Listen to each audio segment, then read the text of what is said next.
Vamos lá, boa tarde.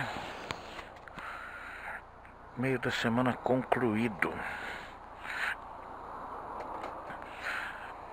Bastante coisa feita, bastante coisa a fazer. Deixa eu arrumar aqui essa maravilha da engenhosidade humana, que é proteger aqui o meu tênis da mancha da moto.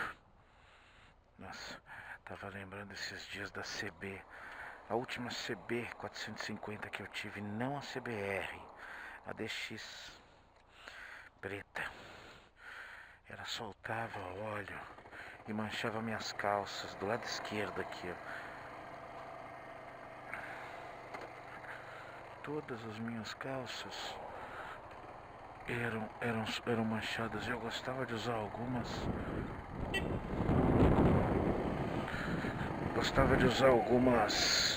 Claras. Usava muito mais calças claras na época. Uma merda, eu fui perdendo as calças. Algumas minha mãe conseguiu tirar a mancha do óleo sem chance. Conseguiu transformar em bermuda, em pescador, coisa assim. Aí ainda usei mais um pouco, mas é foda.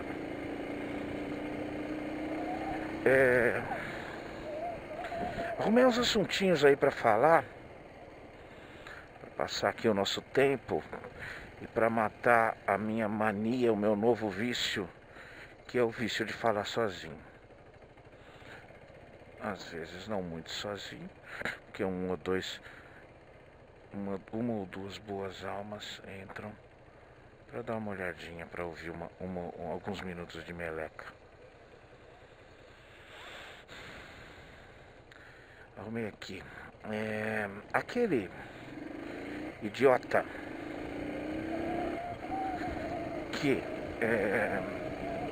entrou numa igreja e atirou e matou 26 pessoas e depois se matou. Aquele imbecil, desequilibrado, retardado. Eu me sinto muito à vontade em falar dessa forma, em falar o que eu vou falar agora.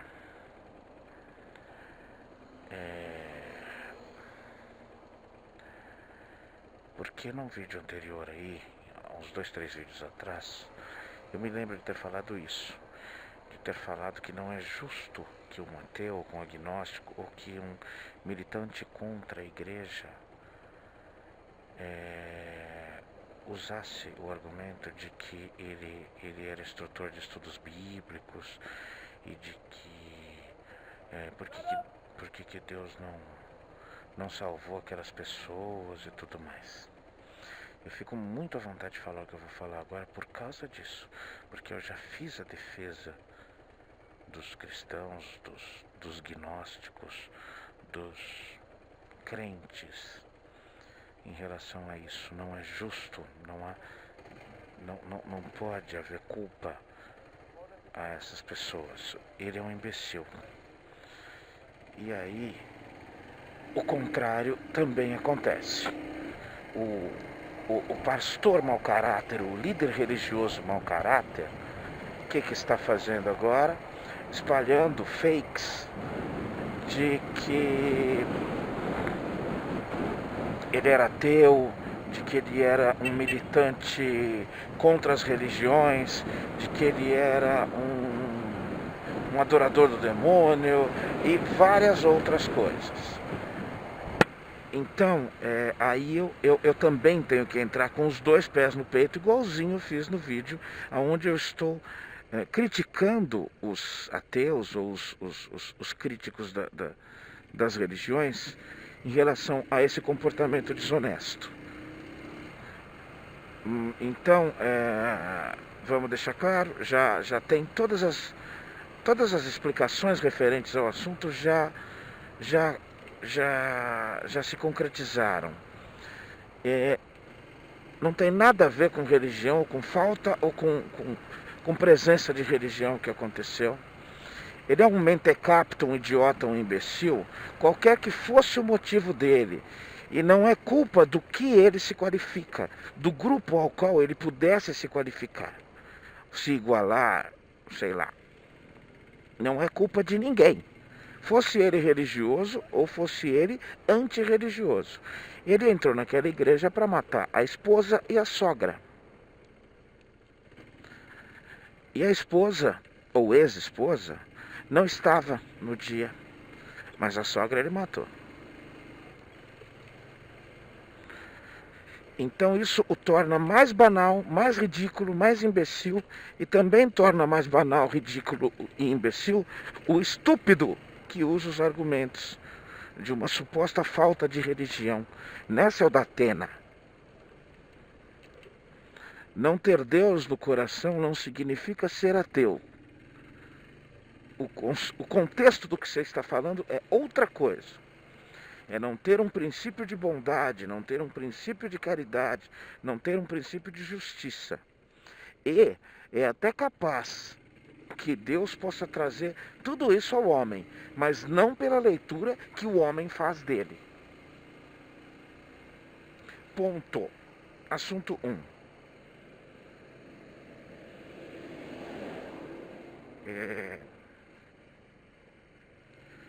Eu tenho que parar para ler.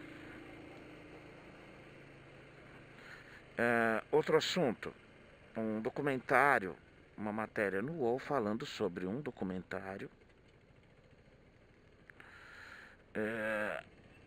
dando certas regras, certas explicações óbvias que não precisa ser muito genial para se perceber isso, de que o Brasil é o 10º país do mundo em desigualdade social. O 10º país mais desigual do mundo.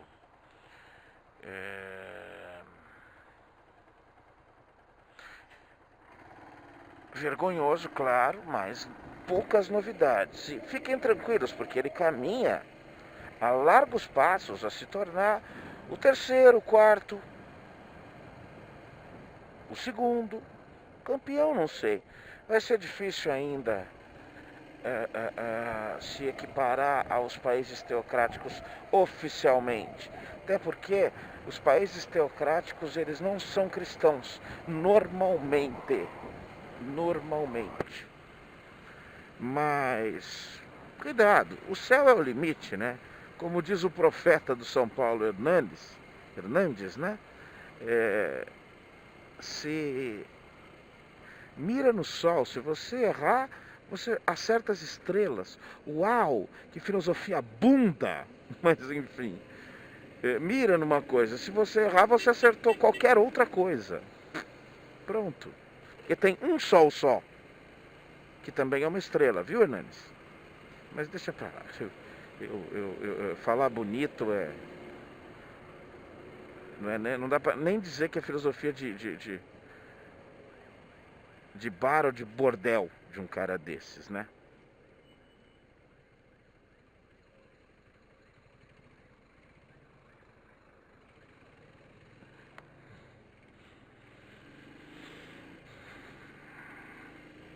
Isso aí, aqui que o negócio aqui foi fechando.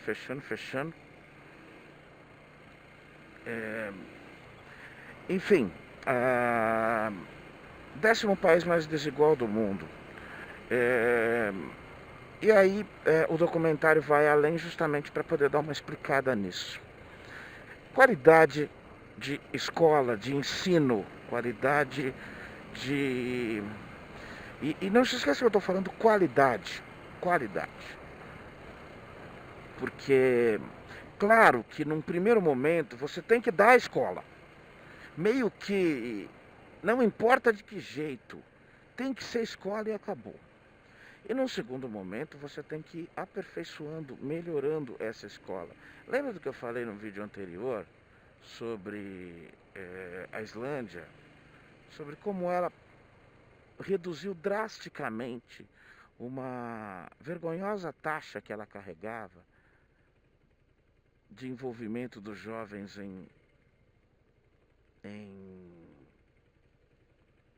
com drogas e álcool. Estamos falando da mesma coisa. Um Estado atuante.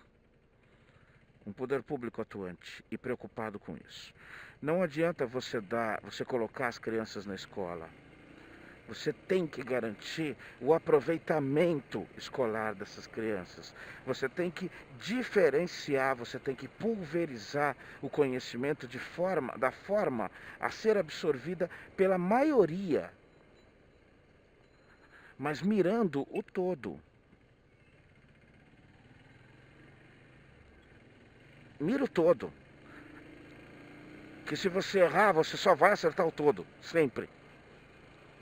Viu, Sr. Hernandes? O que eu estou falando é que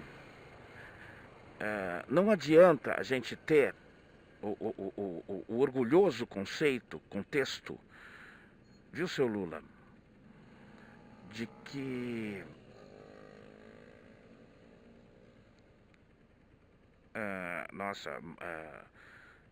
tantos por cento de crianças aumentou o número de matriculados na escola, de frequência nas escolas e tal. E crianças até a 3ª série mal sabem ler. Uma pequena parcela domina algum princípio de escrita. Crianças que terminam o 1º grau, muito parecidos com isso, com esse resultado. Eu canso de falar sobre isso. Eu me assusto com a quantidade de pessoas que escrevem mal. Tá erradíssimo isso, viu? Que eu estou fazendo. Tá assim, completamente errado. É gravíssimo isso que eu fiz. Eu contei a história do 1º ano da faculdade, quando eu e mais uma pessoa fomos dispensados de frequentar as aulas de português naquele ano, porque o resto não sabia escrever. Princípios básicos. E olha, cara, isso ainda chega a pontos maiores. Eu não vou falar de quem, mas uma vez eu recebi um convite de casamento artesanal, foi feito pela pessoa em casa. E assim, tava mega mal escrito, tava uma coisa meio de 4ª a 5ª série quem escreveu aquilo. Não era a letra, não era a forma, não era o termo, era a escrita errada mesmo. Era a grafia, era a concordância, era tudo errado. Foi querer escrever bonito e saiu uma bosta. Mano, você não tá vendo que aí não dá? Detalhe, essa pessoa tinha acabado de tirar a OAB, a carteirinha da OAB. Ela tinha sido aprovada a advogar. Mais do que um advogado ler para se formar, é assim, é incrível.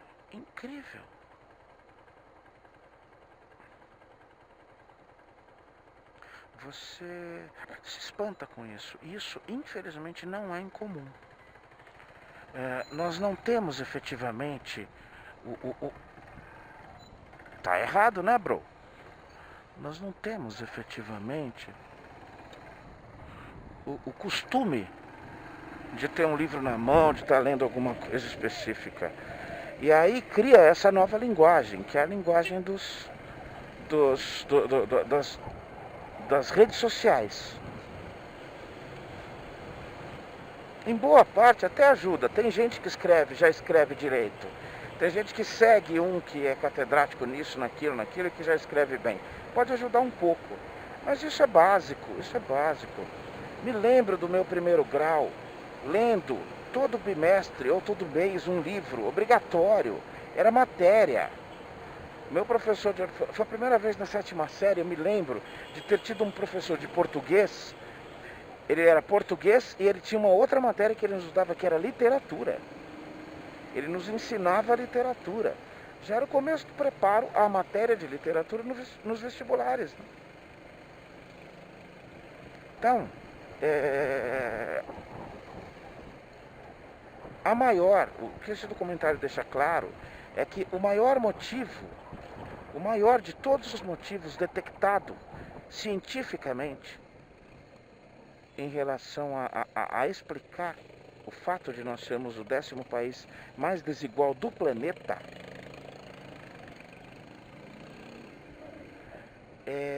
vem primordialmente da qualidade do nosso ensino. Já é uma enorme maioria a quantidade de crianças nas escolas. Uma enorme maioria. Mas, gente, a gente está com métodos de ensino público no Brasil ainda na faixa de 1940 a 1950. Só falta a gente ter educação moral e cívica.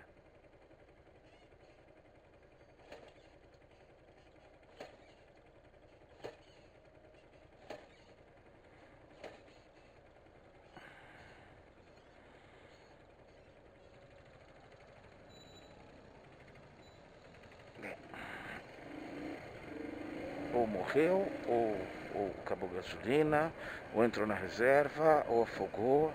Sua porta está aberta, senhora. Grande merda eu falar aqui pro meu vídeo e não ter falado pra ela. Nossa, como eu sou imbecil. Ô, saco.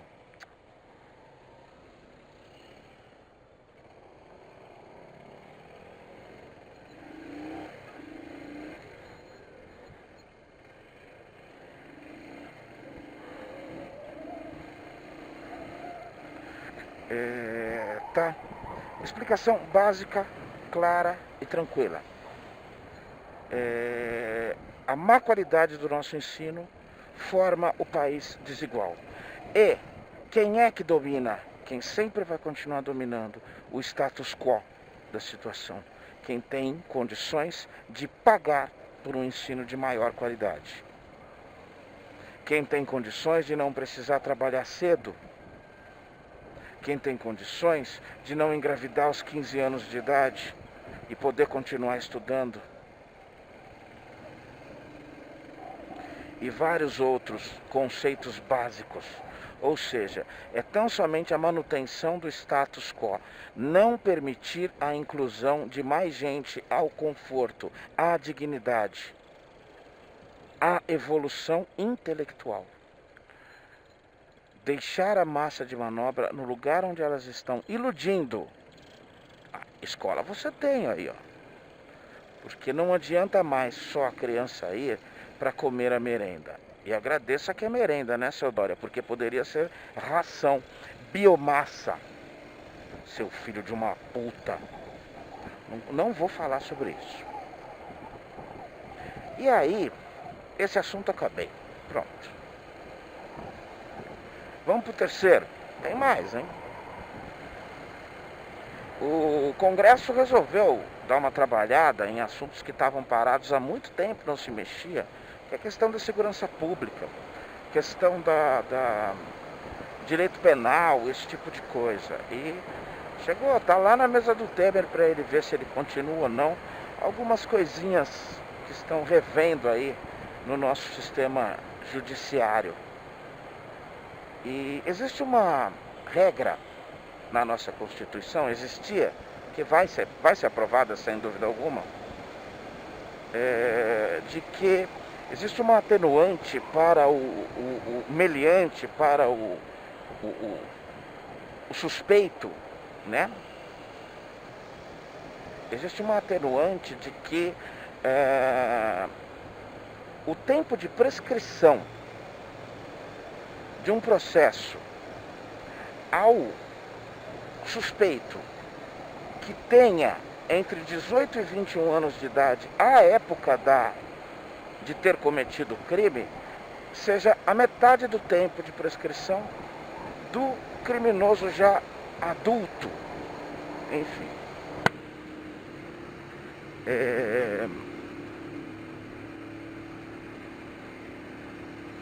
E rapidamente, aproveitando os tempos, né?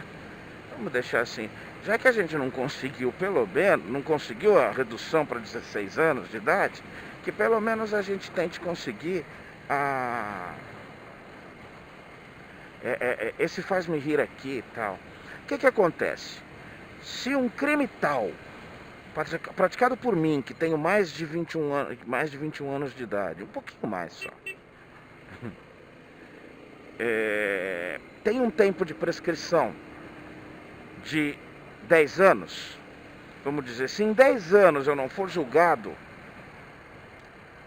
sobre o caso, ele prescreve e eu não devo mais nada à sociedade. Se ele tiver entre 18 e 21 anos, quem praticou esse crime, esse mesmo crime, o tempo de prescrição é de 5 anos. Então a sociedade tem que ser mais ágil para julgar e para supostamente, lá na Constituição inicial, o que queria dizer era isso, supostamente regenerar mais rapidamente esse sujeito, né? E claro, a questão aqui é derrubar. Então derrubaram esse detalhe. Não prescreve porra nenhuma. Vai esperar aí. Fica na sua. No fundo, acabava sendo uma prioridade ao julgamento do mais jovem. Justamente para que ele tivesse mais tempo para regeneração. Que ele começasse antes, o mais rápido possível, a regeneração. Ponto, acabou. Eu não vou ficar cagando regra de valores em relação a isso. Mas quem me conhece um pouquinho vai tentar imaginar que eu... É uma menininha de nada, hein? Vai tentar imaginar que eu... Como eu penso em relação a isso, né? Porque eu vou chegar nesse assunto daqui a pouco. Mas o engraçado é uma outra coisa. Tem a parte acima da tabela. De 18 a 21 e a partir dos 70 anos de idade também. Você sabe que só mexeram na parte de baixo?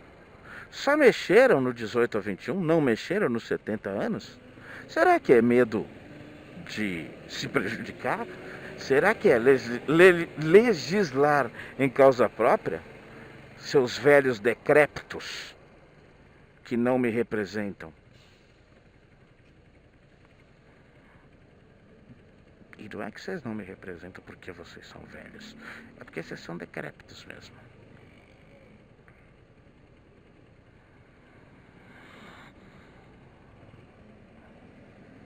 Mas é engraçado, né? É engraçado. Eu só queria tocar nesse assunto. Porque...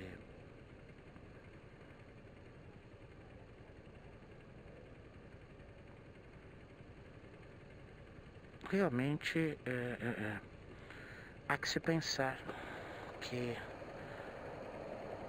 para os 70 anos não precisa. Nossa, caiu a primeira, já caiu, eu nem tinha visto. No vídeo eu vou ver. Uma matéria grande, bacana, que eu não pude deixar de compartilhar e que me deixa extremamente honrado, extremamente lisonjeado.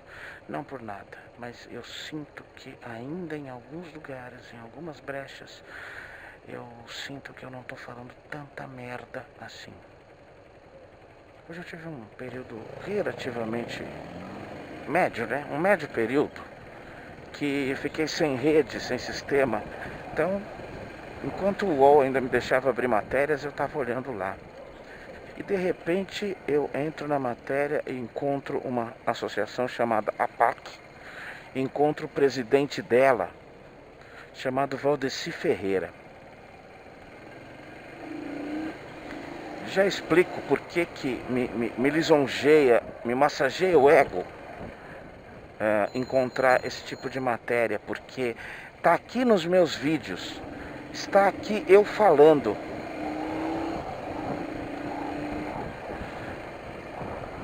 Regenerar é mais barato e mais eficiente. Pronto. A PAC é uma instituição que é presidida por esse mineiro chamado Valdeci Ferreira. Um ser humano de outra qualidade moral, de outra espécie, não pode ser ser humano. Ele já transcendeu, já foi para um estado de luz. Partindo da premissa que o Estado ausente fortalece a facção, partindo da premissa de um terrível massacre ocorrido numa rebelião de um presídio gigantesco de segurança máxima lá no Maranhão, apareceu essa APAC, que é uma associação para recuperação de presos, que trabalha com premissas humanizatórias, especificamente humanizatórias. Eles administram a tal cadeia. Eles têm uma cadeia, uma não, já tem até em 19 países fora do Brasil. Deve ser ruim, né? Porque está lá fora e não é na Arábia Saudita, não é no Afeganistão, tá? É na Espanha, tá? É na Itália, é em Portugal, é na França, nos Estados Unidos, tá bom? Então, voltemos aqui. Simplesmente o índice de recuperação, ou seja, não incidência do preso, é de 85% a menos. Vamos falar mais claro. Antes, num presídio normal, sem a implantação desse sistema, que é a grande maioria, o índice de incidência de volta ao crime é de 85%. Eu acredito até que está sendo otimista esse índice. Ele deve ser maior. Mas, simplesmente o cara inverteu a tabela com os métodos que ele usa. Ele não. Essa associação. Essa premiadíssima associação. Ou seja, 15% é o índice de reincidência. 15%. Na prática, meu amigo, alguns preceitos básicos, específicos. 1. Ninguém é número. 2. Ninguém é apelido. 3. Todo mundo é nome. O José Constâncio. O Cláudio Silveira. Algumas coisas a mais. Reuniões de grupo intensas, constantes, aonde o foco principal é fazer o sujeito entender o mal que ele proporcionou. Entre os depoimentos que a gente ouve o cara falando: eu não posso reparar as vidas que eu tirei, mas eu posso ser um cidadão de bem para a sociedade. E retribuir a ela trabalhando, pagando impostos e sendo um bom cidadão e um bom pai de família. Se isso não for sucesso, eu não sei o que é. Se isso não for um tapa na cara de um meritocrata trouxa, vazio e imbecil, que quer tentar me provar que quanto mais eu matar, quanto mais eu separar e quanto mais eu simplesmente tirar de circulação um meliante, mais fácil será a minha vida.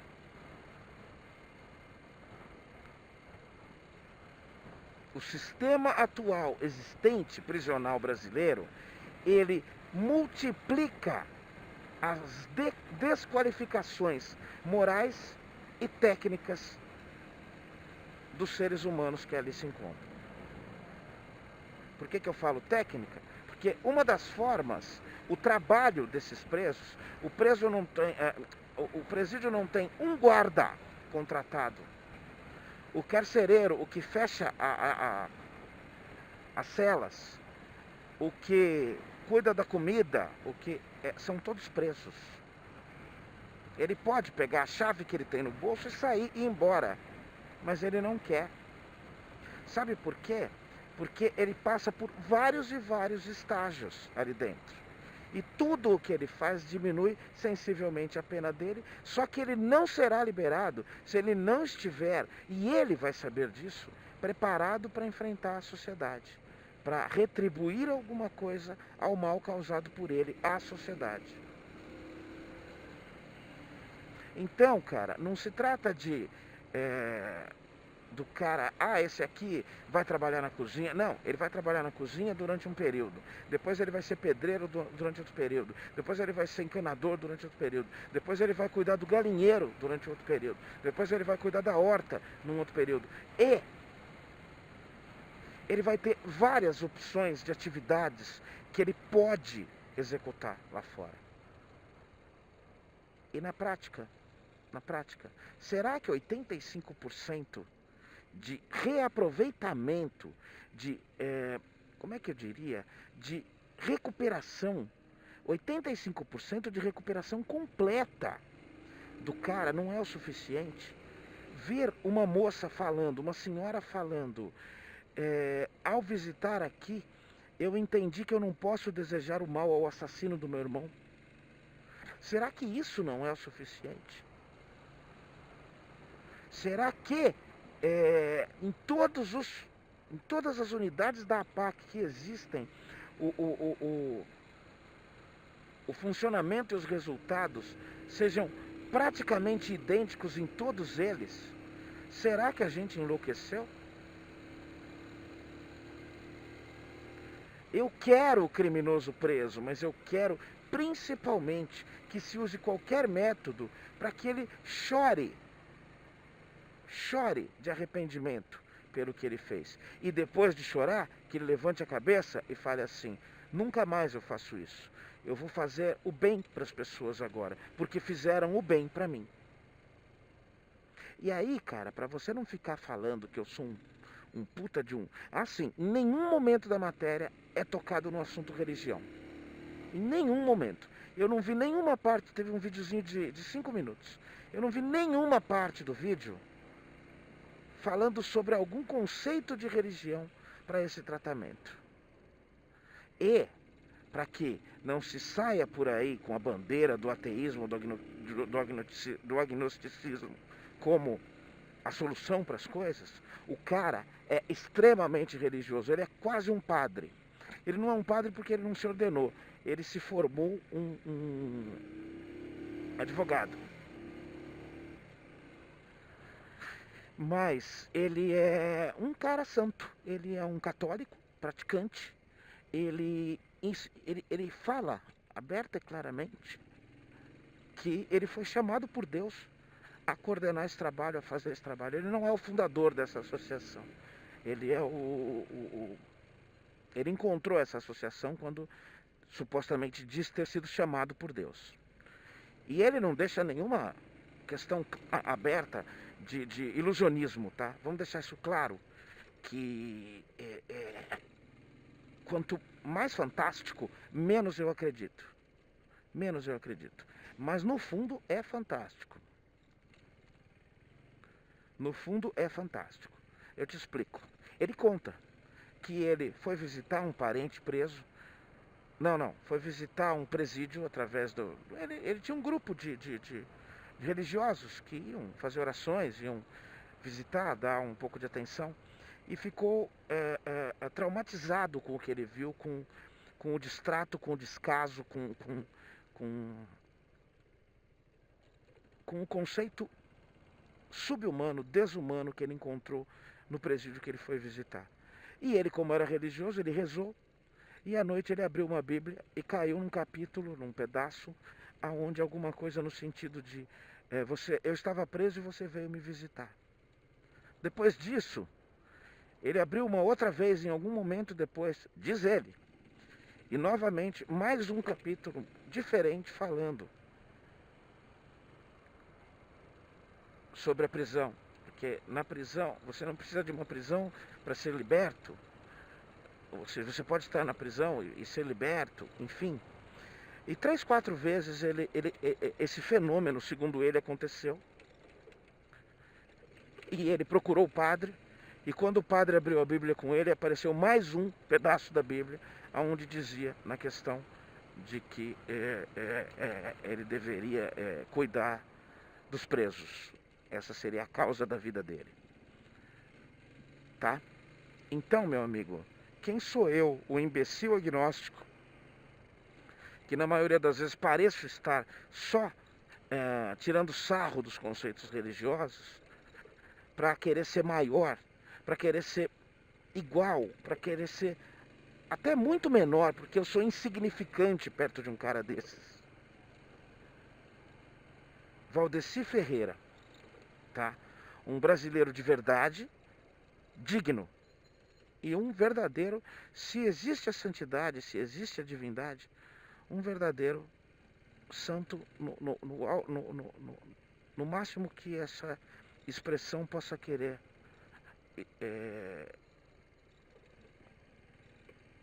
denominar alguém, tá? É um grande cara, e eu agradeço muito a ele. E se eu puder, mais pra frente eu vou entrar mais nesse assunto, entrar mais nessa associação e entrar mais na história dele, para saber mais. Eu quero saber mais. Eu quero entender mais, eu quero ver mais coisas. Porque sabe, mesmo que eu visse alguma coisa no conceito religioso, alguma missa ou alguma manifestação de cunho religioso, eu não acharia ruim. Eu não acharia ruim. Sabe por quê? Porque o resultado fala por si. Ninguém é mais do que esse resultado. Viu seus moleques adoradores de mitos?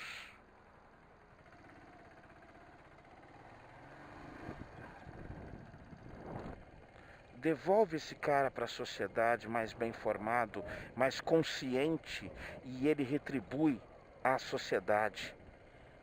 Tranque esse cara, mate esse cara, persiga esse cara, trate esse cara de forma desumana, mas desumana é pouco. Trate esse cara de forma sempre incorreta durante muito tempo.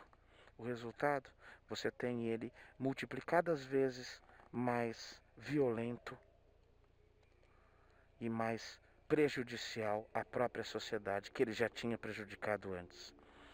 Pense bem nisso, gente. Pense bem nisso. Porque isso é fato, isso é incontestável. Esse resultado é simples. Um abraço, gente. Até mais tarde.